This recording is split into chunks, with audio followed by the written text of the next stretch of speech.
부자들을 만나면서 느낀 거는 돈을 나쁜 걸로 보는 것이 아니라 돈은 우리의 불행을 막아주는 방패이자 더 원하는 삶을 살아갈 수 있도록 도와주는 하나의 친구라고 생각을 하더라고요. 돈에도 그릇이 있는 것 같아요. 돈 그릇이 큰 사람에게는 자연스럽게 많은 돈이 흘러 들어오고 돈 그릇이 작은 사람에게는 기회와 부가 찾아와도 넘쳐서 흘러 없어져 버리거든요. 여러분들의 한계를 스스로 정하지 않으셨으면 좋겠어요. 뭔가를 하려고 할 때 넌 안 될 거야 라고 사실 주변에서 막는 게 아니라 스스로 막고 있는 거거든요. 난 안 될 거야, 저건 남의 얘기야 라고 말이죠. 스스로 그런 벽을 두지 마시고 나의 한계를 좀 허무는 노력을 해보시면 어떨까 싶습니다. 안녕하세요. 전세계 상위 1% 부자들의 책 30권을 집약한 도서 부자들의 서재를 쓴 리치파카 강현주입니다. 반갑습니다. 저도 어렸을 때부터 이런 얘기를 많이 들었었던 것 같아요. 돈 밝히면 안 된다, 돈 거리면 속물이다, 이런 얘기요. 그런데 생각해보면 그런 생각들이 돈을 부정하고 밀어내는 생각들이거든요. 그런데 제가 부로 나아가는 과정에서 부자들을 만나면서 느낀 거는 돈을 나쁜 걸로 보는 것이 아니라 돈은 우리의 불행을 막아주는 방패이자 더 원하는 삶을 살아갈 수 있도록 도와주는 하나의 친구라고 생각을 하더라고요. 그래서 부자들을 볼 때 저 사람은 어떤 편법을 썼을 거야, 사기쳐서 부자가 됐을 거야, 이렇게 안 좋은 시선으로만 바라보려고 하지 마시고 어떻게 저 사람은 부자가 되었을까? 저 많은 것을 얻기 위해서 어떤 노력을 했을까? 이런 식으로 닮으려고 하고 긍정적으로 바라보는 시각이 좀 중요한 것 같아요. 모든 사람이 부자가 될 필요는 없죠. 근데 가난은 어느 정도 탈출할 필요가 있다라고 생각합니다. 왜냐하면 가난을 경험해 본 사람은 아시겠지만 정말 그게 힘들거든요. 저는 이 책에 제 과거의 이야기도 조금 담아봤었는데 할머니랑 같이 리어카를 끌고 고물상에 가다가 있었던 에피소드, 집에 비 때문에 빨간 딱지가 붙었던 경험, 꿈을 결정할 때 내가 하고 싶은 걸 생각하는 게 아니라 현실적으로 집안 상황에 맞춰서 이렇게 정하게 된 계기, 이러한 경험들을 하다 보니까 돈이 없고 가난하면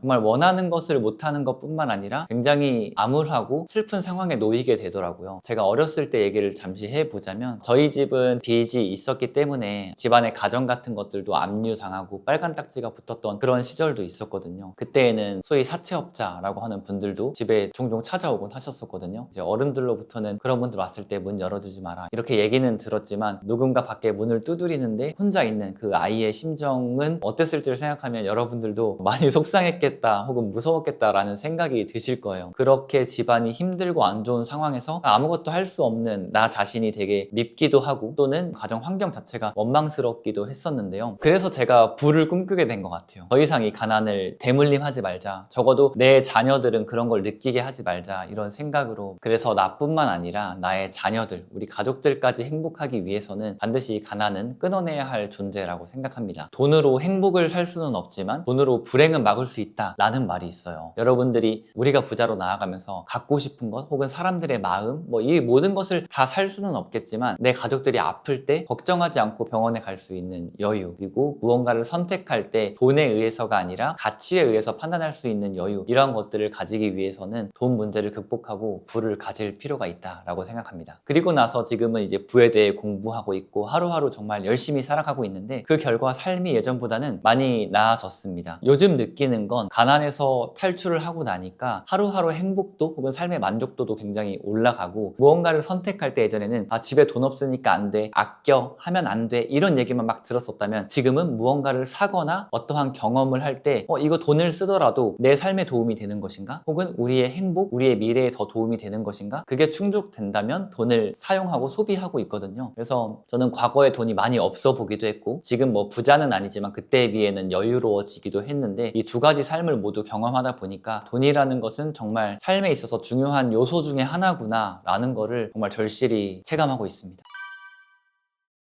부자분들을 만나러 다니고 그런 분들을 인터뷰하면서, 그리고 무엇보다도 제가 작년에 강남 도곡동에 사무실을 얻었는데 거기에서 보이는 사람들, 만나는 사람들, 이 모든 사람들의 공통 접점이 있더라고요. 그거를 5가지 정도로 뽑아봤는데요. 먼저 첫 번째는 부자들은 집 앞에 다닐 때도 후줄근하게 입고 다니지 않더라고요. 솔직히 집 앞에 편의점을 나간다거나 코앞에 갈 때는 편하게 갈 수 있잖아요. 그런데 부자 동네에서는 그런 모습을 단 한 번도 보지 못했어요. 명품 옷을 입고 비싼 옷을 입는다, 이런 걸 말씀드리는 게 아니라 그냥 어딘가를 갈 때 조금은 단정한 옷장, 주름 없는 깔끔한 옷 이런 것들을 즐겨 입더라고요. 그래서 아, 부자들은 외적인 것에도 굉장히 신경을 많이 쓰는구나 라는 걸 느꼈고, 지금 생각해보면 그것이 곧 신뢰이기 때문인 것 같아요. 그래서 시간 약속도 잘 지키고 본인의 애티튜드, 본인이 차려입는 옷 이런 것들도 굉장히 신경을 많이 쓰는데, 이 옷차림도 바로 그 중 하나인 것 같습니다. 그리고 두 번째는 건강에 굉장히 관심이 많다라는 건데요. 제 지인 중에 도곡동, 청담동에서 필라테스 샵을 운영하시는 대표님이 계세요. 근데 그 대표님이랑 이렇게 대화를 나누다가 리치파카님, 부자들이 어디에 가장 돈을 많이 쓰고 뭐에 관심이 있는지 아세요? 뭘까요? 투자 이런 걸까요? 이렇게 말씀을 드렸더니 아니요, 건강이요. 그분들은 본인의 건강에 굉장히 관심이 많으시고 먹는 거, 운동하는 거에 돈을 굉장히 많이 투자한다고 하시더라고요. 왜냐하면 건강이 제일 중요한 걸 알기 때문에, 그리고 거기에는 비싼 돈을 투자해도 그것이 비싸지 않다라는 것을 알기 때문인 것 같아요. 그리고 세 번째 공통점은 동네가 조용하고 취객이 없다라는 건데요. 지금 사무실을 얻은 지 1년이 넘었거든요. 근데 밤에 취한 사람, 고성방가하는 사람을 아직 보지 못했어요. 그렇다고 술집이 없는 건 아니거든요. 그런데도 만취해서 시끄럽게 하는 사람을 한 번도 보지 못했어요. 반면 제가 어렸을 때 살던 동네는 조용할 날이 없었거든요. 놀이터에는 항상 시끄럽게 하는 사람들, 그리고 종종 할아버지들이 술을 마시고 막 싸우기도 하시고, 너무 시끄럽다 보니까 막 경찰차도 자주 출동하고 그런 모습을 굉장히 자주 봤었는데, 그걸 보면서 아, 부자 동네와 그렇지 않은 동네는 이런 것까지 차이가 나는구나, 이런 것도 좀 발견하게 되었습니다. 그리고 네 번째 공통점은 웃음과 예의인데요. 확실히 여유가 있다 보니까 마음의 여유까지 찾아오는 것 같아요. 그래서 항상 사람들이 밝게 다니고 뭔가 말도 되게 젠틀하게 하시더라고요. 저는 제가 예전에 군 생활을 하면서 구조했던 진도 믹스 강아지를 키우고 있거든요. 그런데 그 강아지를 데리고 다니다 보면은 시비를 거는 분들도 많아요. 얘 왜 이렇게 무섭게 생겼냐, 이렇게 큰 애를 아파트에서 키우냐, 그리고 심지어는 강아지를 위협하는 분들도 계시거든요. 그런데 부자 동네에서는 이 강아지를 보시면 항상 웃으면서 얘는 이름이 뭐예요? 얘는 몇 살이에요? 이렇게 먼저 질문하시고 귀여워하고 예뻐하세요. 그런 모습들을 보면서 부유한 사람들은 웃음이 굉장히 많구나, 그리고 사람들이 예의가 있구나 라는 공통점도 발견하게 되었습니다. 마지막 공통점은 독서인데요. 가장 큰 공통점 중 하나인 것 같아요. 굉장히 바쁘시고 사업을 하느라 막 피곤하고 힘들기도 할 텐데 그 와중에도 책을 놓지 않으시더라고요. 과거에 책을 많이 읽었던 경험들이 다들 있으시고, 지금 바쁜 와중에서도 하루 10분, 15분씩은 꼭 독서를 하신다라고 해요. 그리고 도곡동에는 양재천이 흐르고 있는데 너무 추운 겨울철을 제외하고는 항상 벤치에 앉아있는 사람들이 책을 읽고 있어요. 그래서 그 모습을 보면서 이 동네는 독서율이 굉장히 높구나, 이런 생각까지 좀 하게 되었습니다. 그래서 제가 느낀 부자들의 공통점은 방금 이 5가지이고요. 근데 생각해보면 그 사람들이 부자가 된 다음에 이 행동을 하는 게 아니라 이 행동들을 했기 때문에 부자가 됐다라고 생각하거든요. 그래서 아, 나도 부자가 되면 저 행동을 해야지가 아니라 방금 말씀드린 행동들을 여러분들에게 접목해서 하나하나 하시다 보면은 내 삶이 조금 더 여유로워지고 풍요로워지지 않을까라는 생각을 해봅니다.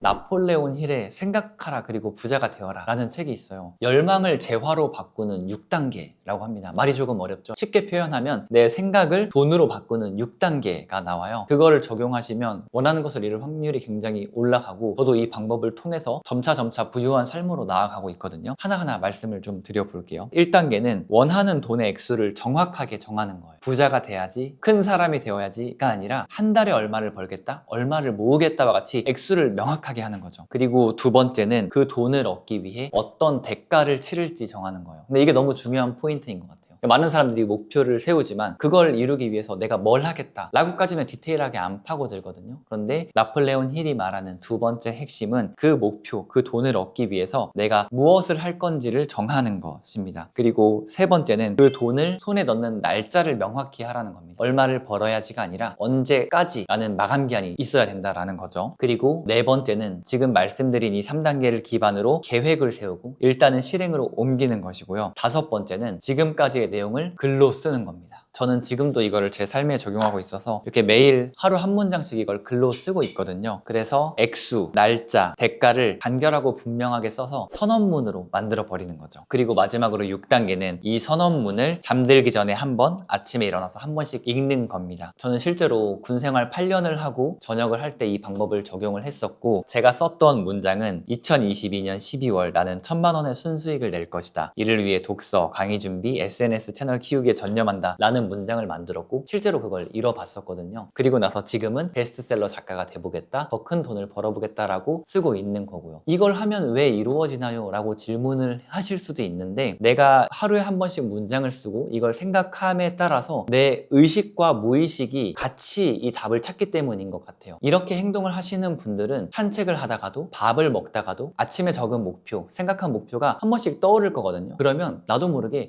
그걸 이루려면 어떻게 해야 되지? 이런 생각을 5초건 10초건 혹은 5분이건 10분이건 계속 하게 되실 거예요. 그런데 이거를 매일 하잖아요. 매일 아무 생각 없이 흘러가는 게 아니라 내가 원하는 걸 아침에 한번 생각하고 그 하루를 살아가면, 하루를 살아가는 동안 그것을 이루려면 내가 어떻게 해야 되는지, 그리고 뭘 해야 하는지, 이런 것들을 계속 생각하게 되니까 답과 가까워지는 거죠. 그래서 여러분들도 방금 말씀드린 열망을 재화로 바꾸는 이 6단계를 한번 적용해 보시면 좋을 것 같습니다. 사람마다 그릇이 다르다, 혹은 저 사람은 그릇이 크다, 이런 말이 있잖아요. 근데 돈에도 그릇이 있는 것 같아요. 돈 그릇이 큰 사람에게는 자연스럽게 많은 돈이 흘러 들어오고, 돈 그릇이 작은 사람에게는 기회와 부가 찾아와도 넘쳐서 흘러 없어져 버리거든요. 제가 저희 건물주 할아버지랑 대화를 하다가 좀 깨닫게 된 건데요. 부동산 계약을 하러 갔는데 한 할아버지가 이렇게 나타나신 거예요. 그런데 굉장히 멋있었어요. 저 할아버지 굉장히 멋있으시다. 한 70대 후반 정도 되시려나 생각했는데 90대 초반이라고 말씀을 하시는 거예요. 그래서 너무 멋있어 보여서 나중에 한번 꼭 찾아가서 인사드려야겠다라는 생각을 했거든요. 근데 그 할아버지는 강남에 건물만 4채 정도 있다고 하시더라고요. 그래서 그 할아버지를 찾아가서 어떻게 하면 부자가 되는지, 그리고 제가 해야 할 것은 무엇인지, 이런 것에 대해 좀 질문을 드렸었는데, 할아버지가 많은 말씀을 해주셨지만 그 중에 하나는 바로 돈 그릇이었어요. 돈은 자신의 그릇에 맞게끔 흘러 들어온다라는 거예요. 그래서 많은 돈을 벌고 싶으면 어떻게 하면 많은 돈을 벌까, 이렇게 생각하는 것 이전에 내 그릇을 먼저 키우라는 건데요. 그 그릇을 키우는 방법에는 한 5가지 정도가 있어요. 먼저 첫 번째는 부채, 즉 빚에 대한 생각을 바꾸는 건데요. 저는 예전에 빚 하면 되게 나쁜 거라고 생각했어요. 절대로 져서는 안 되는 거, 그리고 사람들을 힘들게 하는 거라고 생각했는데, 부자들은 이 부채, 빚을 이용하더라고요. 자신의 자산을 더 빠르게 증식시키는데 말이죠. 그리고 실제로 제가 부동산 투자를 할 때 저 또한 대출을 활용해서 나의 돈과 이 대출금, 즉 부채를 활용해서 내가 기존에 가지고 있는 것으로 할 수 있는 것보다 더 좋은 매물을 투자를 했었거든요. 이런 식으로 돈 그릇을 키우기 위해서는 빚을 나쁜 거야, 절대 져서는 안 돼 라고 생각하는 게 아니라 이것을 이용하고 활용할 수 있는 안목, 그리고 공부를 해야 한다라는 거죠. 그리고 두 번째 방법은 타석에 많이 들어서는 건데요. 실패를 두려워하지 말고 많이 부딪히고 실행을 해야 됩니다. 실행했을 때 실패하면 돈 그릇 작아지는 거 아니야? 라고 생각하실 수도 있는데, 반대로 경험이 생기다 보니까 당장의 돈은 안 돼도 그 그릇 자체는 굉장히 커지거든요. 야구 선수들이 보면 3할 타자, 4할 타자 이러면 굉장히 잘하는 선수들이잖아요. 근데 생각해보면 10번 들어서서 3번, 4번 정도 성공하는 거거든요. 그런데 많은 사람들이 실패를 두려워해서 이 타석 자체에 안 올라가요. 그래서 돈 그릇을 키우기 위해서는 실패를 두려워하지 말고 많이 시도하고 타석에 많이 올라서셔야 됩니다. 세 번째 돈 그릇을 키우는 방법은 주변 사람을 바꾸는 건데요. 미국의 유명한 동기부여가 짐 론이 당신 주변 사람 5명의 평균이 곧 당신이다 라는 말을 했어요. 그만큼 주변 사람, 주변의 환경이 중요한 거거든요. 부자가 되고 싶고 돈 그릇을 키우고 싶다면 돈 그릇이 큰 사람들과 어울리셔야 됩니다. 주변에 매번 부정적인 얘기, 변명, 남 탓하는 사람들이 있다면 조금 거리를 두셔도 좋을 것 같고, 진취적으로 살아가는 사람, 혹은 지금의 삶을 업그레이드하기 위해서 매일매일 노력하는 사람, 이런 사람들과 가까이 하시면 돈 그릇은 커질 겁니다. 그리고 자기개발 행사, 혹은 독서 모임, 혹은 투자 공부하는 커뮤니티, 이런 데에 가면 그런 사람들을 많이 만나실 수 있습니다. 네 번째는 돈을 관리하는 방법을 알아야 된다라는 건데요. 단순히 벌어들이는 것에만 집중하다가는 부자가 될 수 없겠죠. 왜냐면 밑 빠진 독에 물처럼 계속 새나갈 수도 있으니까요. 그래서 처음에는 소비를 좀 절제하는 삶, 그리고 내가 벌어들인 돈을 정말 피같이 소중한 돈이다 라고 생각하고 이걸 관리하는 능력까지 갖추시면 돈 그릇을 더 키우실 수 있을 거고요. 마지막 5번째로는 생산자의 시각으로 바라보기입니다. 사람은 2가지 부류로 나뉘는데 생산자와 소비자로 나뉩니다. 그런데 소비자는요, 돈과 시간을 사용하는 사람이고요. 생산자는 돈과 시간을 벌어들이고 빨아들이는 사람입니다. 내가 평소에 소비자로만 살고 있나, 혹은 생산자로 살고 있나를 한번 생각해 보시면 좋을 것 같아요. 예를 들어서 내가 콘텐츠를 맨날 시청을 한다 라고 하면 이 콘텐츠 소비자이거든요. 때로는 나도 한번 콘텐츠를 만들어 볼까? 내 메시지를 다른 사람에게 알려볼까? 라고 생각하는 것도 소비자에서 생산자로 바뀌는 것이고요. 카페에 가거나 식당에 가서 뭔가 돈을 쓰는 것 말고 내 제품을 한번 팔아볼까? 이런 서비스를 해볼까? 이런 생각을 하는 것만으로도 가서도 생산자적으로 접근을 하는 겁니다. 생산자의 시각으로 접근해야 되는 게 왜 중요하냐면요, 소비자로 접근하게 되면 교훈을 많이 못 얻습니다. 예를 들어서 카페에 가거나 식당에 가서도 그냥 맛있다, 다음에 또 가야지, 이 정도만 생각하지만 생산자적으로 접근하는 사람들은 이 식당이 왜 인기가 있는 거지? 어떻게 마케팅을 하고 있을까? 여기에 인테리어에서 내가 배울 점은 무엇일까? 저 사장님의 태도, 직원 관리는 어떤 것 같은가? 이런 식으로 일상이 공부가 되거든요. 그래서 소비자의 생각에서 생산자의 생각으로 바뀌면 이렇게 일상에서 공부를 할 수 있게 되고 돈 그릇이 자연스럽게 커지겠죠. 방금 말씀드린 5가지 방법은 여러분들의 생각을 근본적으로 바꾸는 데 도움이 될 거거든요. 그래서 말씀드린 것들을 하나하나 여러분들께 적용해 보면서 돈 그릇을 조금씩 넓혀 가시면 좋을 것 같습니다. 난 안 될 거야, 저건 남 얘기야 라고 생각하는 분들이 굉장히 많으신 것 같아요. 제가 지난번 명절 연휴 때 고향에 내려간 적이 있었는데 친구가 차를 좀 바꾸고 싶다라고 얘기를 하더라고요. 그런데 당장 돈이 부족하대요. 월급은 한정적이고 모아둔 것도 많지 않은데 차는 바꿔보고 싶은 거죠. 그래서 제가 조언했던 게, 그러면 직장 생활도 하되 SNS를 통해서 부수입을 좀 벌어보는 거 어때? 그럼 너가 원하는 걸 조금 더 빨리 살 수 있지 않을까? 그리고 내가 알려줄게, 이건 내가 너한테 잘 알려줄 수 있을 것 같아, 이렇게 얘기를 했거든요. 그런데 그 친구가 야, 그게 말이 쉽지, 그게 되겠냐 라고 얘기를 하는 거예요. 그건 남의 얘기야. 근데 이런 친구 혹은 이런 분들의 특징이 근데 라는 표현을 입에 달고 살거든요. 누군가 좋은 조언을 해줘도 근데 라고 하면서 이렇게 벽을 치는 거죠. 그렇게 근데라는 말을 사용하지 말고 그럼에도 라는 말을 사용해보면 어떨까 싶어요. 그럼에도 라고 표현하면은 아무리 상황이 안 좋고 열악한 상황에도 그럼에도 해볼래, 그럼에도 할 수 있어, 그럼에도 해냈어 라고 이제 다음 단계가 나오거든요. 그래서 여러분들의 한계를 스스로 정하지 않으셨으면 좋겠어요. 뭔가를 하려고 할 때 넌 안 될 거야 라고 사실 주변에서 막는 게 아니라 스스로 막고 있는 거거든요. 난 안 될 거야, 저건 남의 얘기야 라고 말이죠. 스스로 그런 벽을 두지 마시고 나의 한계를 좀 허무는 노력을 해보시면 어떨까 싶습니다.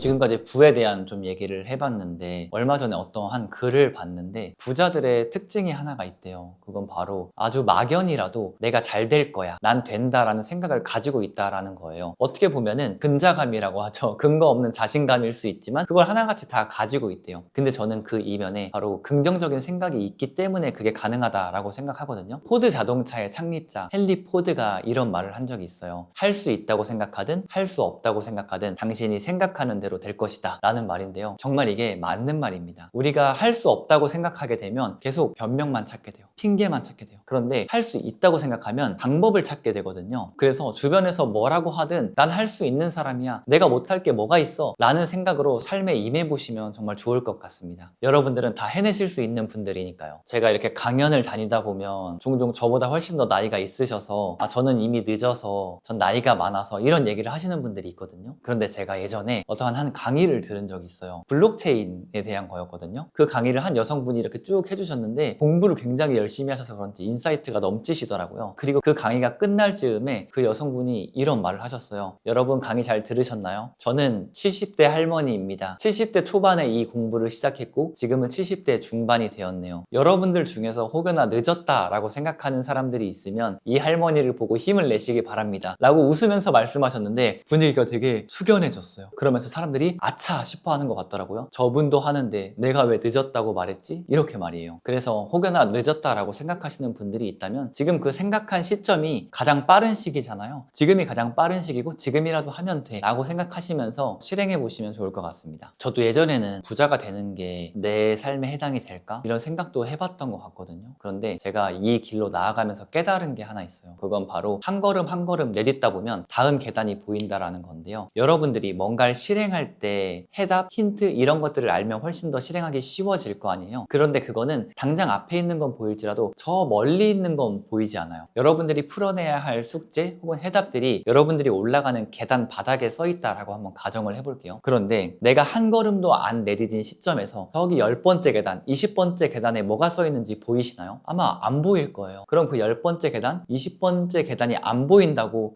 저건 안 보이니까 안 해야지, 이게 아니라 지금 당장 내 앞에 있는 첫 번째 계단, 두 번째 계단을 보시면 돼요. 그러면 그걸 올라가다 보면 세 번째, 네 번째 계단이 보이고 거길 또 올라가 올라가면 5번째, 6번째, 그러다가 10번째, 20번째 계단도 보이는 거거든요. 부자들의 책, 부자들이 하는 인터뷰, 혹은 성공한 사람들이 해주는 조언, 이런 것들을 너무 먼 일이야, 그리고 나랑은 관계없는 일이야 라고 생각하지 마시고 지금 당장 여러분들이 할 수 있는 것들을 해보시면 좋겠어요. 간단하게 독서가 될 수도 있고, 혹은 아주 사소한 것이라도 실행해보고 그걸로부터 교훈을 얻는 그런 행동일 수 있죠. 그래서 이 영상이 끝난 이후로 머뭇거리지 마시고 바로 첫 번째 계단, 두 번째 계단을 올라가시는 여러분들이 됐으면 좋겠습니다.